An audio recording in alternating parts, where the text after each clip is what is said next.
Hi guys, today we will talk about how to turn on people you follow can repost it. Can repost it your thread on your Threads app. We'll go to figure out this solution on how you can do that on your Threads app. All you have to do, you just go down here, you click here on this sign here. Then it's going to take you here in your profile, and you just go up, you click here on this sign here in app, and it's going to show for you a window like this. You click here on notifications, and you come to this window here, you click here on threads and replace, and it's going to take you here in this window. You go down here and you come here to reposts, you come here to from people you follow, you click here on this sign, and like you see this color show for us, that's mean from people you follow who can repost your thread on your Threads app.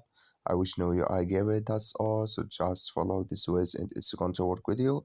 Thank you for your watching. Don't forget to support us by liking, subscribe.